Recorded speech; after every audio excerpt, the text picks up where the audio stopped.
Magandang araw po sa inyong lahat mga kababayan at eto nga mga karibin natin, kapapasok lang BP Sara, presidente na. Aba, nagtatanong po mga kababayan, Gutesa biglang lumutang sa panahon ng baha. Kaya mga karibin natin, patungkol po riyan ang ating alamin at bibigyan ng reaksyon sa video ito. Pero bago po natin simulan yan, palike naman po ng video ito. Malaking tulong po yan. Maraming salamat po mga kababayan. At eto na nga, simulan na po natin to. Pasok. Tatlong dating bodyguard ni Zaldico, binawi Ito ba, itong si Gutesa, mga kareaksyon, talagang pinitpit yata ang bayag ni Gutesa. Pero wala nang maniniwala dito, di ba? na rin ng dating sundalong si Orly Gutesa ang nauna niyang pahayag na nag-deliver siya ng mali-maletang pera sa bahay ni dating House Speaker Martin Romualdez. Ang sabi ni Gutesa, sina Senador Dante Marcoleta at dating Congressman Mike Defensor ang nasa likod ng pagharap niya sa Senate hearing, kapalit ng pera at scholarship sa kanyang mga anak. Naniniwala ba kayo dyan mga kaubayan sa pagbaliktad ni Gutesa, mga karibin natin? May hawak pang ang audio recording si Atty. Baligod, nakausap yung asawa niya di ba? Nakatutok si Maki Pulido. Exclusive! Unang lumabas sa publiko si Orly Gutesa sa pagdinig ng Senate Blue Ribbon Committee kaugnay ng mga anomalya sa flood control projects noong Setyembre ng nakaraang taon. Sa kanyang testimonya, sinabi niyang bilang bodyguard ni dating Congressman Zaldico, naghahatid siya ng mali-maletang pera sa bahay ni dating House Speaker Martin Romualdez. Humigit kumulang 3 beses ako mismo ang nag-deliver ng basura sa bahay ni Congressman Zaldico at sa mga bahay ni Speaker Romualdez. Si Senador Dante Marcoleta ang nagharap sa pagdinig kay Gutesa na inilapit daw ng kaibigang si dating Congressman Mike Defensor. Pero ngayon, binabawi na ni Gutesa ang kanyang mga sinabi sa isang Biglang bawi, no? affidavit. Pinilit lang daw siya ni Defensor na sabihing naghakot siya ng pera para kay Romualdez. Ay, hindi maniniwala ang publiko dyan mga kaubayan. Unang-una, yung boss niya mismo, si Zaldico mismo ang nagsabi, diba? Na nagdi-deliver sila ng mali-maleta. Ngayon, ikaw na utusan ka lang, hindi ka aamin. Umamin ka na nga nung una tapos ngayon babawiin mo pa. Ha? Mahirap paniwalaan to. Mahirap. Siguro ko tinakot ito, something na, diba? Para bumaligtad or mag-recant sa kanyang mga sinumpaang salaysay. Hindi raw ito totoo. Sa isang video, binasa ni Gutesa ang ilang bahagi ng kanyang affidavit. Sa isang Japanese restaurant malapit sa Senado, sinulat daw ang kanyang affidavit laman ng kwentong idinikta ni Defensor. Inayos pa raw ni Marcoleta ang draft na tinipe ng manugang ni Defensor na si Mark. Simulan na ni Senador Marcoleta ang basahin ng ginawa ni Mark na affidavit base sa sinabi ni former Congressman Mike na sabi niya, pare, ayusin ko ang Tagalog. Doon mismo sa harap ko, inaayos ni Senador Marcoleta ang affidavit na yun. Sabi ni former Congressman Mike Defensor, si Mark kasi di marunong mag-Tagalog. Ang video na ito ibinigay sa GMA News ni Atty. Melvin Kalimag, ang abogado. Grabe, no, mga karya. Grabe talaga. Ay, si Gutesa, naawa po ako kay Gutesa, mga kareaksyon. Mark. Simulan na ni Senador Marcoleta ang basahin ng ginawa ni Mark na affidavit base sa sinabi ni former Congressman Mike na sabi niya, pare. Pero merong ni-record ng asawa niya na may pinapapirma sa kanya. Hahanapin ko po yun, mga kareaksyon. Hahanapin ko yun. Ayusin ko ang Tagalog. Doon mismo sa harap ko, inaayos ni Senador Marcoleta ang affidavit na yun. At sabi ni former Congressman Mike Defensor, si Mark kasi di marunong mag-Tagalog. Ang video na ito ibinigay sa GMA News ni Atty. Melvin Kalimag, ang abogadong nagnotaryo ng panibagong affidavit ni Gutesa noong August 13. Binigay din sa amin ang video na ginawang pagnotaryo sa isang hotel room sa Pasig. He was very relaxed. Tapos tahimik niya Parang very ordinary lang. Paano maging hindi tahimik yan? Ipinatatahimik ninyo. Di ba, mga kababayan? Anyway, kung kayo po ang tatanungin, mga kababayan, kung kayo po ang tatanungin, alright? Maniniwala ba kayo dito sa sinasabi ni Gutesa? Where in fact, alam naman po natin kung ano yung una niyang sinabi, di ba? At eto pang matindi, gaya ng sabi ko yun mga kababayan, di ba? kung si Saldi ko nga, hindi nagre-recant ng kanyang mga sinabi, di ba? Hindi pa niya binabago yung kanyang salaysay, yung kanyang video, di ba? O, kayo pa kaya, di ba? Kahit anong sabihin nyo, as long as your boss, doesn't change, okay? His statement, wala yan. Lahat ng sasabihin nyo dyan, mga kabayan, ay puro kasinungalingan. No? Kahit mag-recant pa si si Saldi ko sa kanyang mga sinabi, mga kabayan, because the Filipino believe, no? Na yun talaga yung nangyari kasi yun po ang unang sinabi ninyo. Diba? Kaya ito, kalokohan na lang po ito. At eto nakakapagtaka. Bakit? Bakit lumutang ulit ngayon si Gutesa? Something fishy, mga karibin natin, Baka gamitin naman nila ito sa impeachment. Hindi natin alam kung paano nila ito i-connect, but yun po ang nakikita ko dito Ang paglutang ni Gutesa, something to do with the impeachment. Diba? Hindi pa natin alam, pero kung paano nila gagawin yon, abangan natin, mga kabayan. Kasi nakakapagtaka. Napakatagal na po niyang nanahimik. Diba? Pero bakit ngayon nandito na? Lumulutang na, mga kabayan. Or baka gamitin kay former Speaker Martin Romualdez. Diba? Para gumawa sila ng drama. Yeah? Pas namin kay Attorney Kalimag na makausap sa telepono si Gutesa, pero ayon sa kanya, may problema sa signal kung nasaan si Gutesa kaya di siya makontak. Sa kwento ni Gutesa sa kanyang affidavit, narinig daw niya ang usapan ni na Defensor at Marcoleta tungkol sa pera. Sabi ni Congressman Mike, basahin mo na muna, ikaw na ang bahala kung pwede yan, sabi niya. Pari, 150 million lang, masaya na tayo. At ang matapos yung basahin ng affidavit, sabi niya, ito na yung missing link na hinahanap natin kasi puro sila Saldi ko at ikaw lang ang makapagbabanggit kay former Speaker Martin na di-deliver ng pera. Pinangakuan daw siya ng pera at scholarship sa mga anak. Pinilit niya sa Grabe, no? na ako na lang sabay sabi na basahin mo lang ang mga basahin mo lang yan at mababayaran mo naman. Ako ay napilitan na sabihin para sa kanya. May binabasa siya, May binabasa. May binabasa, Sige. Meron siyang binabasa. Yan, Para makatulong ako. May binabasa, Yan, sir. Kaya lang, sir, inaalala ko lang may binabasa, ang mga anak ko. Nag-promise ng CAS at educational scholar si former Congressman Nag-iba na yung itsura niya, di ba? Di ba? Ito yung itsura niya nun. Parang binugbog. Yan po ang itsura niya. Ito yung itsura niya ngayon.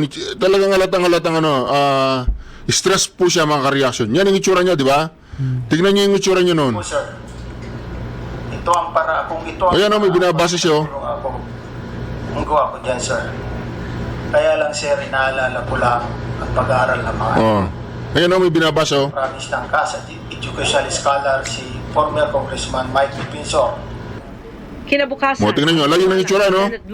Ang layo-layo po ng itsura niya ngayon sa itsura niya noon. Ayan, itsura niya dito, matapang. Itsura niya na ngayon, natakot. Ribbon Committee hearing. Kinausap pa raw siya ni Marcoleta at sinabihang huwag lilihis sa nakahandang affidavit. Kaya nang mag-adlib daw siya sa pagsalang sa hearing, napagalitan pa siya ni Marcoleta. Paulit-ulit na sinasabi na voluntaryo ang aking gagawin at tinuturuan niya ako na kung ano lang ang nakalagay sa affidavit na ginawa ni Mark at na asawa ng anak ni former Congressman Mike Defensor. Yan lang mag-focus. Sinagot ko, opo, sir. Pagkatapos ng Senate hearing, hindi na raw siya muling kinontak ni na Defensor at Marcoleta. Doon ko natansya na ginamit lang talaga nila ako sapagkat Ayan, huli na ang lahat Ayan, ng mga nagbabasa siya, di ba? nagsisisi. Nagbabasa, Sinusubukan pa naming kunan ng pahayag sina Marcoleta at Defensor. Ang binabawi ngayong salaysay ni Gutesa, bahagi ng mga ebidensyang pinag-aaralan ng Ombudsman para sa Aray mo. posibleng isampang reklamo laban kay dating Speaker Romualdez. Ayan na. Bukod kay Romualdez Gutesa, palang nag-recant target na rin ang tatlo niyang grabe, yung GMA7, Hindi kayo nahiya sa ginagawa. Di ba? Yan yung sinasabi natin baka lang yan, mga dramatization, mga kabayan. na ang mga impeachable officers under Article 11, Section 2 is President, Vice President, Ombudsman, Constitutional Commissions, no? Supreme Court Justices, of course, no? Ibig sabihin, these people or these officers can only be removed from office through impeachment. Alright, reaction. TV page nagbabalik. Reaction. Hanggang naka-reaction. Oh, ito.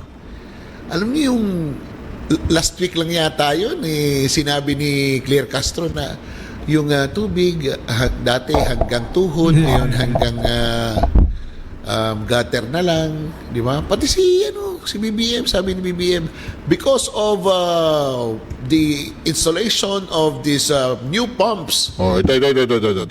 Para maintindihan po natin si Sir. Ito ha. Pakinggan nyo ito. Lakas tama talaga ito si BBM, mga ka-reaction. Ito po. Sige. Paano ko po nasabing lakas tama? Agad po. Ito. Good afternoon everyone. We are here in the MMDA at kakatapos lang ng briefing on the effects of the monsoon na nakikita natin ng kung ano yung naging epekto lalong-lalo na dito sa Metro Manila. So wala pa pong bagyo yan, mga ka-reaction. Monsoon pa lang yan. Abagat pa lang yan. Paano pa kung dumating ang mga bagyo? Sa National Capital Region at sa ating nakuhang briefing ay nakita natin may mga lugar na talaga namang tinamaan pa rin ng baha. Yun. Pero mas bawas na. Kung dati ay 2 stories ang baha, ngayon siguro hanggang tuhod na lang. Nakita po ba niyo sa lagay na yan? Ito nasinggot dito baka po. Naniniwala ng pampang baha, mga reaction. Ito. Tignan John Vic. Tignan niyo nasa likod niya. Tignan Para maproblemado eh. Bago mawala yung baha, ngayon wala pang isang araw wala na. 2 linggo na pong lubog. Correct.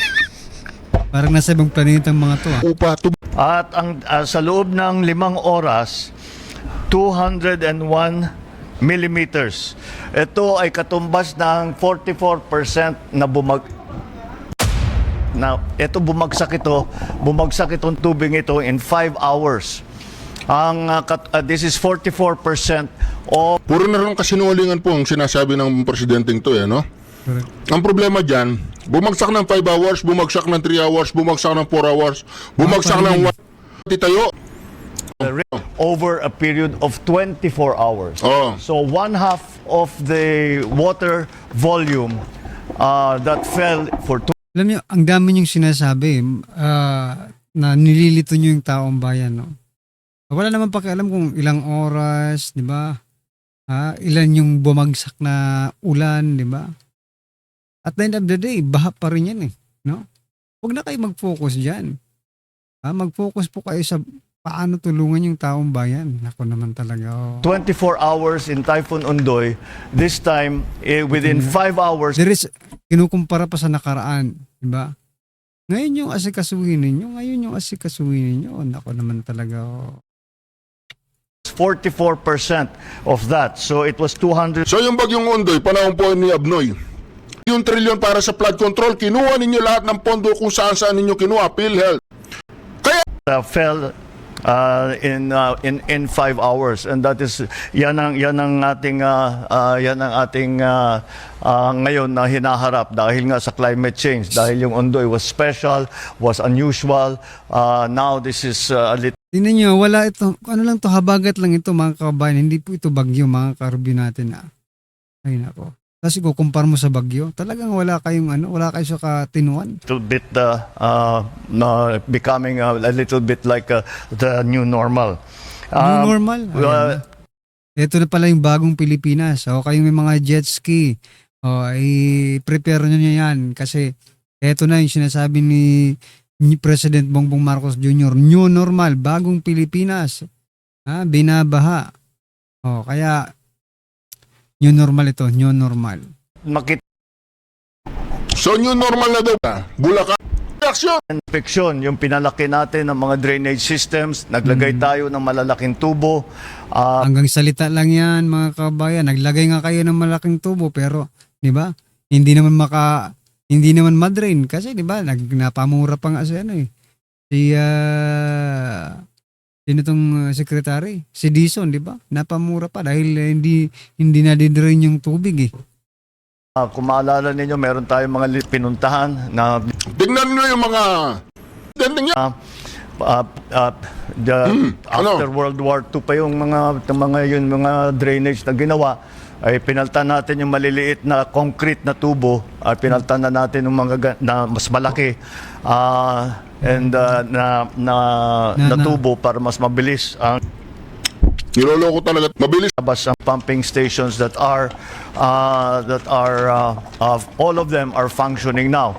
Marami doon ay hindi pa nakapag-function, ni minsan hindi pa gumana yon. Yung mga iba diyan ngayon napapaandar na natin lahat. At patuloy pa rin ang ating dredging, patuloy pa rin ang ating pagbomba. Ang pumping station, meron pa tayo yung mobile na pumping equipment. Yan, We have 11 pinagmalaki nila yung mobile pumping equipment nila ganun din naman, 'di ba? O hihigupin dito. O doon ilalabas sa kabila.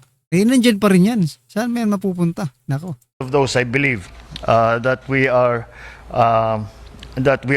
also using. Ang tinamaan dito ay 4,700 barangays, 1.7 Basa. million families. Parang naalala ko dito si Gutesa kanina, basa ng basa. Ito rin, basa ng basa. We have unfortunately already 27 casualties and 17. Alam niyo, Mr. President, nagmumukha kayong reporter niyan no? Hindi yan ang gustong marinig ng taong bayan mula sa isang presidente. Correct? Kasi trabaho po yan ng PCO yung ginagawa ni President Bongbong Marcos Jr. to inform the public, no? Na kung ano mang nangyayari sa ating bansa. But the President, ang pagkakalala ko former President Duterte, mga solusyon po ang inaano niya no? Sinasabi, no? At saka mga directives, mga inuutusan niya lahat ng ahensya, gumalaw kayo, gumalaw. Huwag yung pabayaan yung mga Pilipino. Yan yung context mga Pero dito mga karibin natin, matatapos na lang yung press con mga karibin natin, pero parang nagre-report lang ang ating presidente, di ba? Reporter ka ba, Mr. President? Yeah. Who are injured. So you can see that the effects of the monsoon has been widespread and severe in terms of its effect.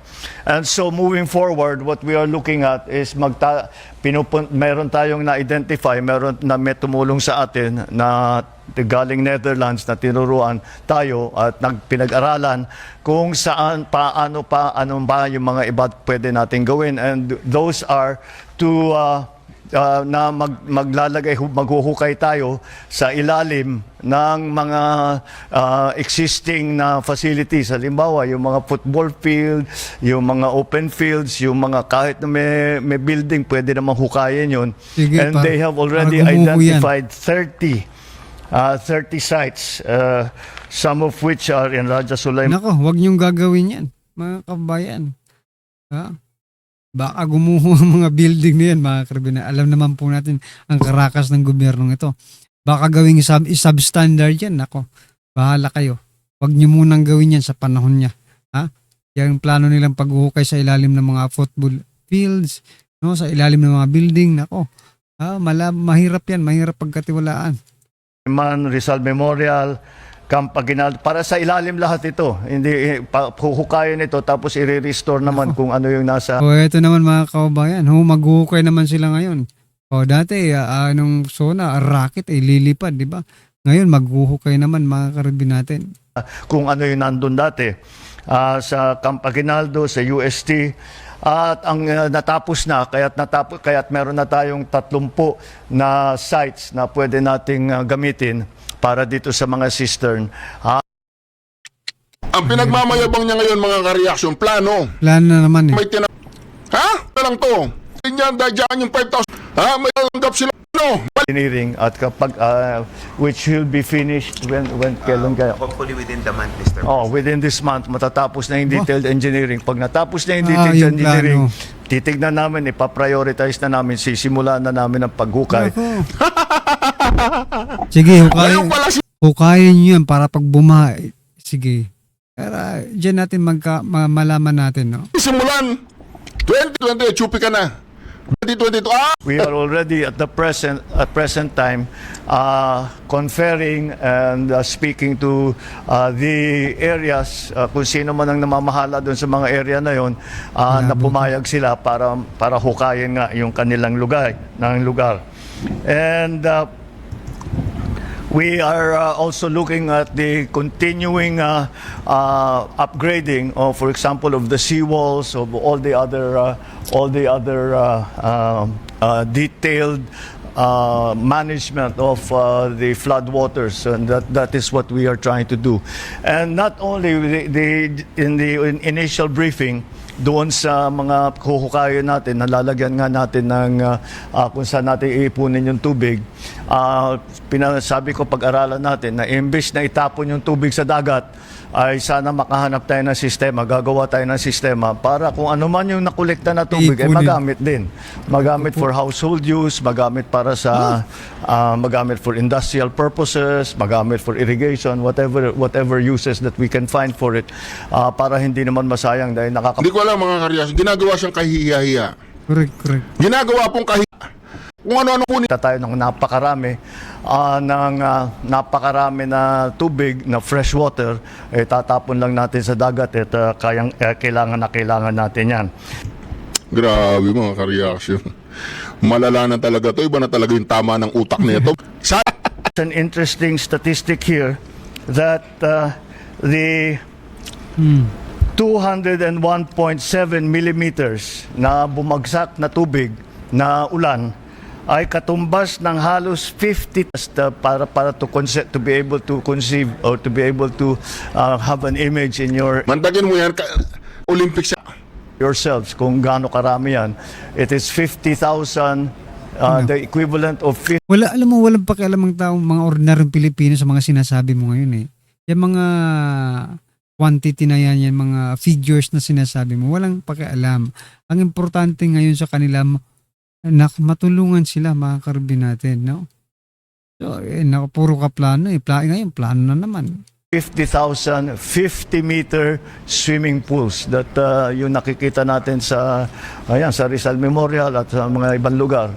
50,000 of those size pools, the water that is contained in that was what fell in the past few days. So these are the things that we are doing. We will continue to dredge. Hindi naman titigil yan. Some of the pumping stations have stopped operating because there is no more water to pump out. But of course, they will stay on station. At pagka tumuloy pa yung ulan, then we will continue to do what we had started to do this time. So, there is still... Wala na daw tubig. Grabe. There is still a lot of work that needs to be done.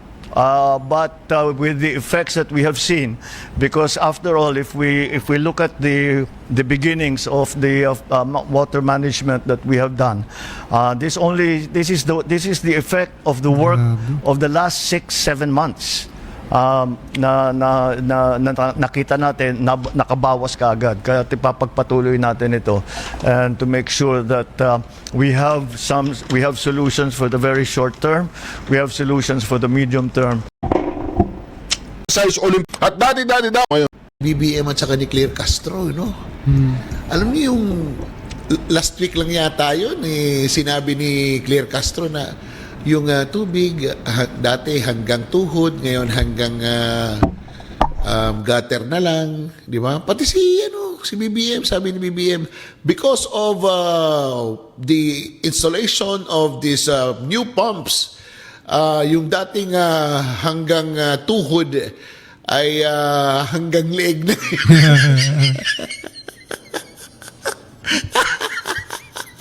Hanggang leeg naman. Nako. Animal kayong dalawa. Pinag-tripan nyo kami. Ay, nako, pinagtritripan nyo kami, pinaglalaruan naman kayo ng ating panahon. Sa bawat salita nyo, kinukontra kayo ng panahon. Correct. Isipin nyo yung mga pinagsasabi nyo. Malakas nang humupa ang baha, hindi na siya nagtatagal. Naging dagat na. May mga 24 estudyante hours sa lang eh. UST na na-stranded. Nag-overnight doon. Kinginan yung dalawa. Sarap yung pag-untugin. Isa pa ito si Vince Dizon.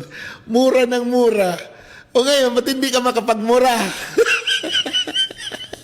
Shout out kay Boss Leo. Leo Lumaban Palo. Shout out sa'yo.